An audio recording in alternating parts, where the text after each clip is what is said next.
So welcome everybody to Tea at the Temple.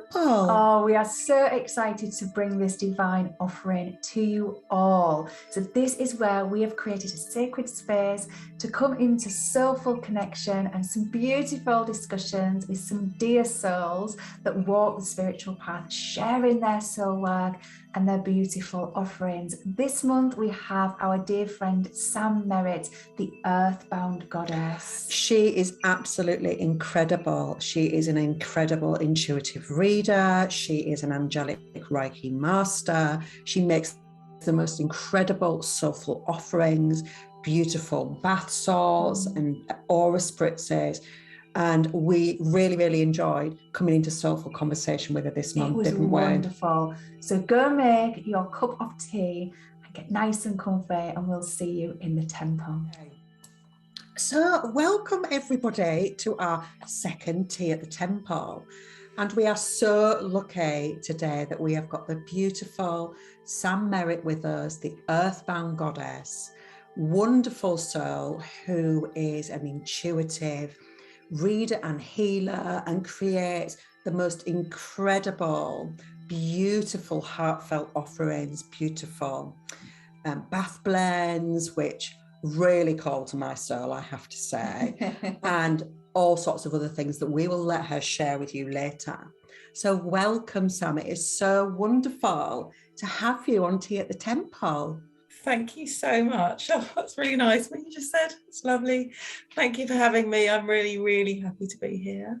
Oh, such an honour, Sam. It's just wonderful to be here and for you to come and just share your soul work and to be in sacred space with us this day.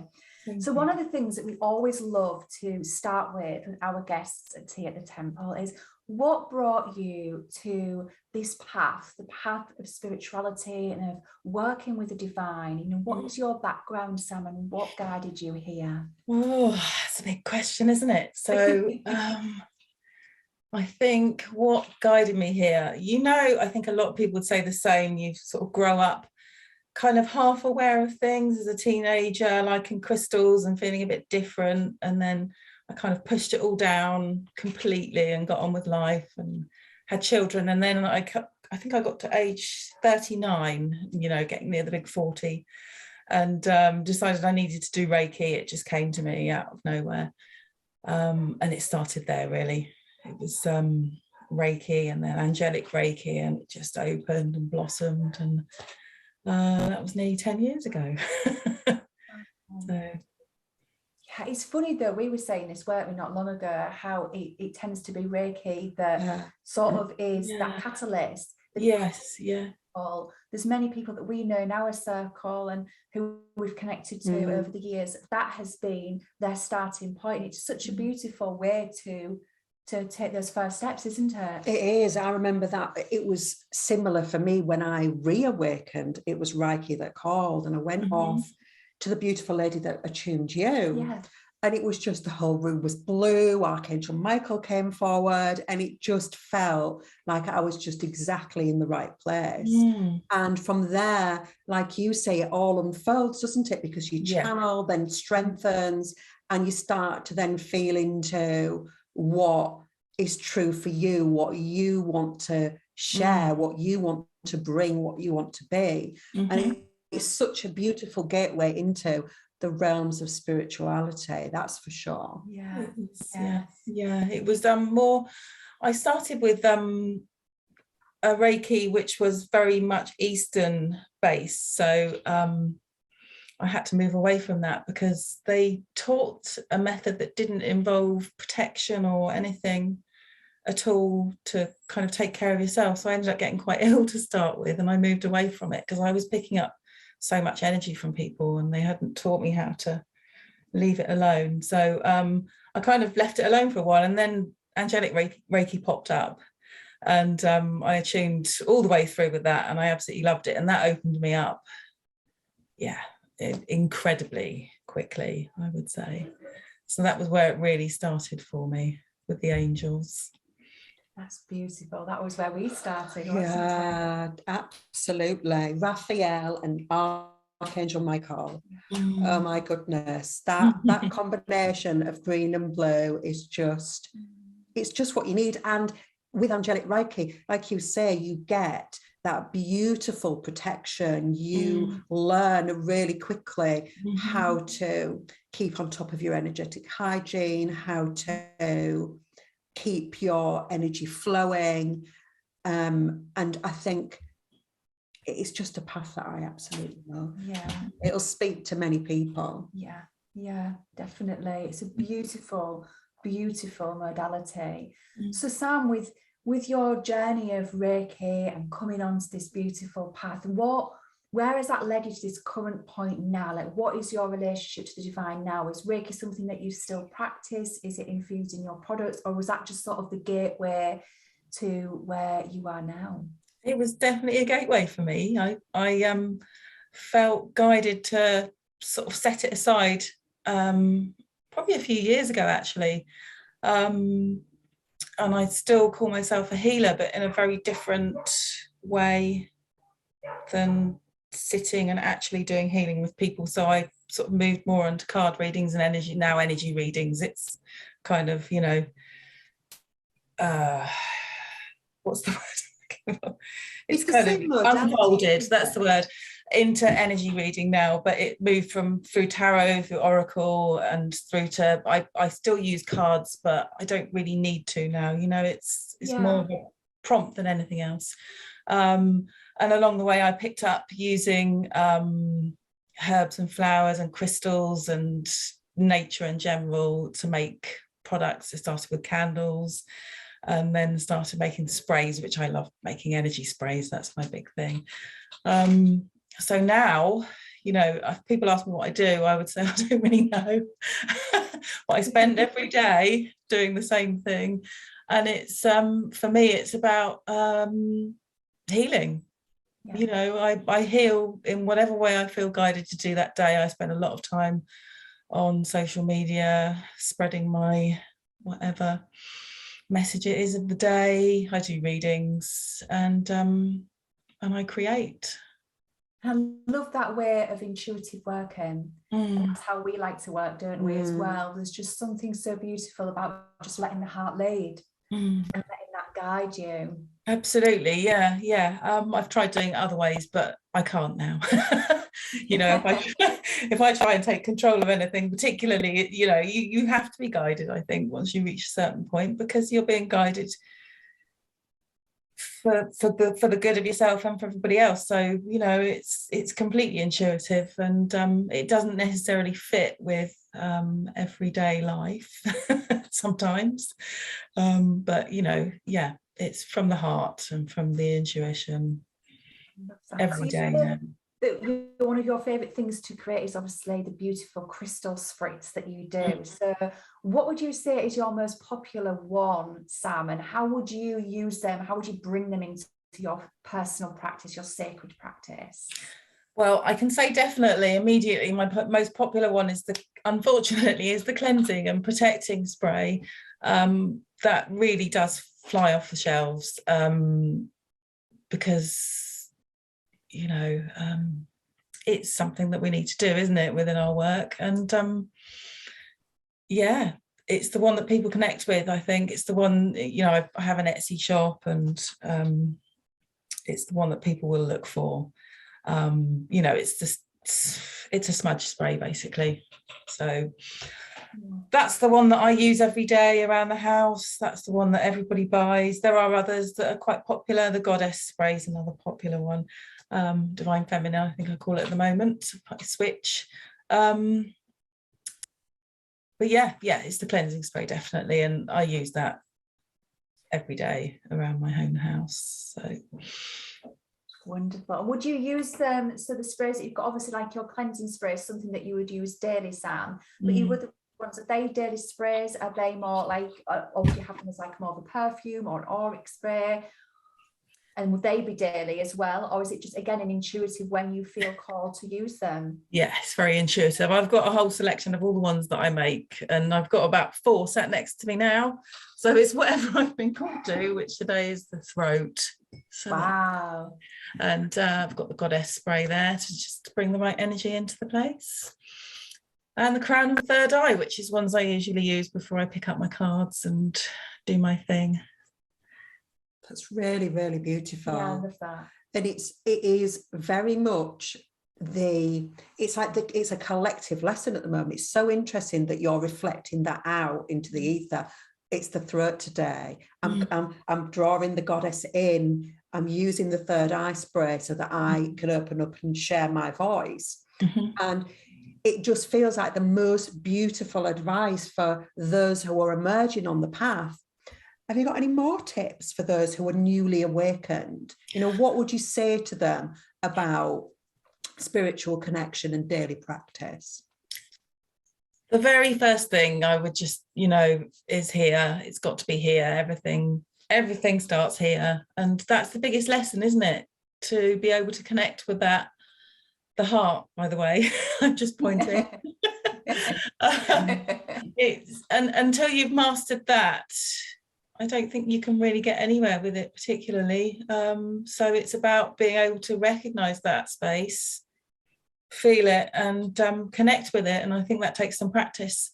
I think most people are inclined to sort of go upwards to start with spiritual practice, aren't they? But and I certainly did.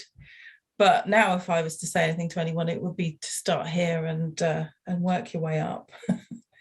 And that's the thing. It's like we speak about this in the school, don't we? That ascension is quite a misleading word, because straight away you want to work and go up because you feel like we're ascending. Well, this is where we need to go. Where in fact, ascension is more of it's a descent into the heart space, and it's through the portal of the heart that then everything opens, and that's where again we can connect and to our highest truth and what we are here to bring into our beautiful soul and that realm, isn't it? Yeah, and then bring it down, bring it into the solar plexus, they call the root, and anchor it into reality, birth it into being. So it's just, that's such beautiful advice for those emerging, because so many people are, and I think it's taken the world by surprise. The wave of spiritual awakening, the wave of those actually realizing there's so much more than they imagined. I think that it's important to have all those beautiful tools, your aura sprays, your beautiful bath salts, you know, your different tools and techniques to help you navigate a really challenging energy on earth. Because one of the ways, obviously, and I know it's one of your favorites, is salt baths, for really clearing the aura and keeping, you know, your energetic hygiene like completely on point. And so that's another thing that you create, one of your products, isn't it, Sam? It is, yeah. Beautiful bath soaks. Yeah, it was one of my first loves. Yeah. Being a part-time mermaid, so yeah, I had to do something where I could spend a lot of my working time in the office, i.e. the bath. So I was drawn to making the baths, mainly for, I think my products are definitely more energy orientated than beauty pamper orientated, but they are lovely for pampering as well. But yeah, I think I came up with the self-love was the first bath I came up with, because that just felt like something that it was very close to my heart to start with. It's been a big journey for me, a continuing journey, isn't it? Yeah. The self-love, it's not a destination. I don't think, it's definitely a journey. So that was my first bath soak, which has been my most popular one as well. So that's just about connecting and giving yourself time and love. Absolutely. And if you haven't already, check out Sam's links. They will be in the description underneath, and you can then look and peruse all her beautiful soaks and all her beautiful spritzes and all our other beautiful offerings. Yeah, so that beautiful products. Yeah, absolutely. Love that. I'll just ask one question about the bath salts, Sam, to you. It's always fascinated me. Like, do you just have like one type of salt that you would use, or do you find any salt works, or is one, like, obviously because we have loads of different types of, like, you know, Dead Sea salt, Epsom salt, all these different ones. What would you say is best? Is best. Well, I don't know. I came across 3 that I liked, which is the Epsom salts, the Himalayan salt, and the Dead Sea salts. And I tend to use a mixture of 2 out of 3. And the Epsom salts are certainly better for cleansing energy. If you're doing anything to do with energetic cleansing, then that's definitely the salt. But otherwise, they're all 3. I would say the Himalayan salt feels very grounding. So you've got grounding, cleansing, and then the Dead Sea salts are actually really nice for the skin as well. They're the best ones for actual physical pampering. But they're all, those are the 3 that I swear by. I haven't gone anywhere else for any salts. Just love them, don't you, your salt baths? Yeah, I really enjoyed. I had the self-love one, and it was full with rosebuds and rose petals, and the smell was just incredible when I opened it. And 2 beautiful crystals, a beautiful moonstone. It was like it was one of those you like dark silvery ones, almost like the black moonstone, and a beautiful rose quartz, and all of it went in the bath, and it was just, yeah, I was restored when I came back out. Yes, from top to toe. But for me, that is my main energetic hygiene. It is salty baths. Yeah. Salty, oily, with whatever herbal things I feel called to. So yours are an absolute luxury. Thank you. Beautiful. So are you a petals in the bath sort of a person, or do you use the tea bag to contain everything? Well, I just go for it and put all the petals in, much to my husband's disgust. Yes. What's this in the plug hole? It's rose petals, darling. Don't worry.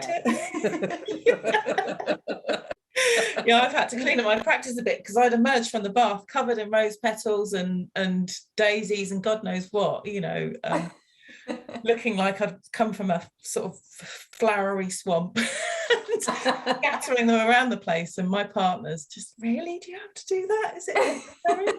Yeah. Yes, try it. You might like it. Oh, I love it. So Sam, honouring your connection to the divine, you know, what does your daily practice look like? It's always, we find it's really inspiring, don't we, to see, you know, and I'm very much, you know, very simple. It's beautiful for me, but like, we love it when we hear others people might have something that's, you know, really extravagant of how they connect. But what does your daily practice look like, Sam, to honour? Oh, well, there's 2 kinds. I've got a free house kind of practice, which doesn't happen too often, or there's the daily one which probably involves a couple of minutes for myself grounding into my body, because I tend to do a lot in the night. So I need to come back and ground in, which I do quite quickly normally, and I like to pull a couple of cards for myself if I've got time. I'm really slack at meditating. I know people say you should meditate every day, but I don't. I tend to binge on meditating, I would say, more than doing it daily. Yoga is another part of just a quick, you know, to get my body in the right place as well, because I think that's really important part of the spiritual process, you know, connecting the holistic vibe. If I've got time, then it's a different story, and I can spend a whole day in my daily practice with a lot of cards and whatever healing I'm feeling coming up. Cacao is a big part of my life. I absolutely adore sitting there and either having a big amount and journeying, or just having a small amount and just connecting. But that's become nearly daily, actually, the cacao thing. Flower essences as well, that's something I go to most days in the morning, and I have some from your lovely shop too. With the wonderful herbalist. Yeah, they're amazing. Yeah, but yeah, I found those so helpful. So yeah, it's about just restoring balance every day. I just feel like there's a lot to throw out of balance, isn't there? So that's the key word every day for me, I would love say. that, Sam. I love that. And you know, going back to where you said about meditation, and there's so many people that feel they have sort of that relationship with meditation, and then it's sort of almost projected onto us, isn't it, that, well, you're not spiritual if you don't meditate. Yeah. But so many ways, isn't it? Like for me, and I mean, I'm even like, you know, I teach yoga and meditation, but one of the things, my main two meditation is probably chanting, if I was going to obviously change my route. But for me on a daily basis is walking in nature. Like that is where, you know, my meditation is. It's like, I just, as soon as I get amongst trees, it's like my mind just clears. It's like I can just feel everything pouring through. And so it's really just allowing everybody to just find your own way of meditating, whatever that may be. It might be like, you know, like you say, when you go into making malas or you're doing your essence blending, it's just that sort of a meditative zone, isn't it? I love that you bring that up, Sam, because it's allowing people to know and feel comfortable with it, even if you struggle with, you know, standard meditations that we're sort of made to feel what meditation should be and should look like. You know, it's absolutely fine. There's so many different avenues. Yeah, and we don't actually realise we're meditating when we are. Yeah. I imagine you going to that zone when you start crafting and making your beautiful sprays and bath blends and whatever else is in your beautiful shop, that you just come into that space. You're in that sacred channel of heart energy, and you just, that is meditation, isn't it? Yeah, absolutely. Yeah. And I was reading a book, I listened to a book by Christopher Hughes, and he was saying that he just can't meditate. So what he created was sigils, you know, for things that he would connect to, and he would just sit and like just gaze at them and look at them and sort of sit with them and sort of allow that imagery to sort of then draw into his being and sort of imprint on his cells and sort of feel the energy that way. And I thought that was really wonderful, because he's incredible. I love everything that he brings forward, and he can't meditate. He said, and he said he'll always call it imagining. He said, when people tell me to visualize, it's like, that's it, all my alarm bells go off and I can't do it. But he says, if you tell me to imagine, so again, it's finding the right narrative, isn't it? The right words that resonate with as well. Yeah, I would say it's a number one thing that I hear from a lot of people I do readings for. If I suggest meditation as one route, can't do it. You know, it's a really common thing. I can't, and I think that's fine, actually. I don't think everyone's minds are necessarily, well, they will be at some point on their path, but they're not geared up to be able to just sit. It's not a, you know, it's like being at school. You know, there are children that learn in all kinds of different ways, aren't there? And it's the same with us as adults trying to negotiate this path. Meditation's fine for some people, but it's not the be all and end all, and it's that should word that you hear too often, isn't it?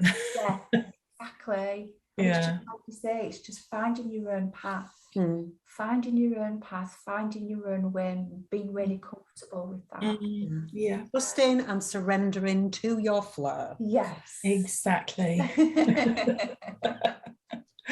So we've got a question that we ask all of our guests that we'd like to ask you. So if you could go back and give one piece of advice to your emergent spiritual self, what would it be? Oh my gosh.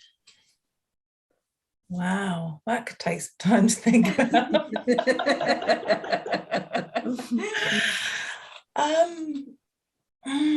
Gosh.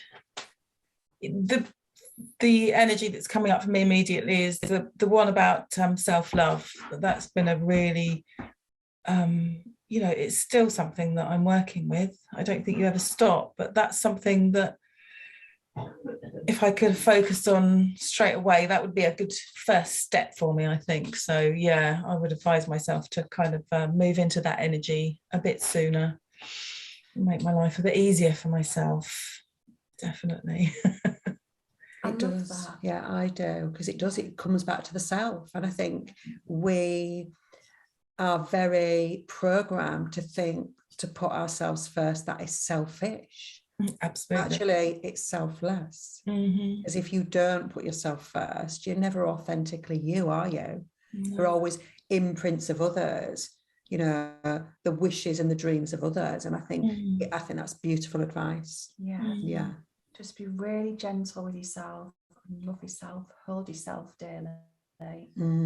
Because there's so much that comes forward for us on the awakening path, isn't there? And it's just remembering that and holding yourself.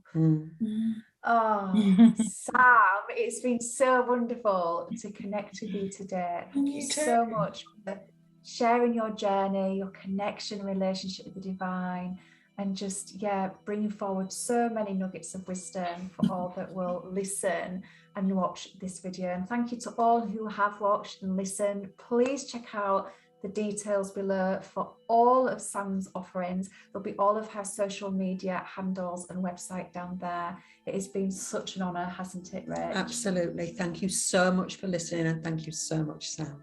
Deepest blessings. Thank you.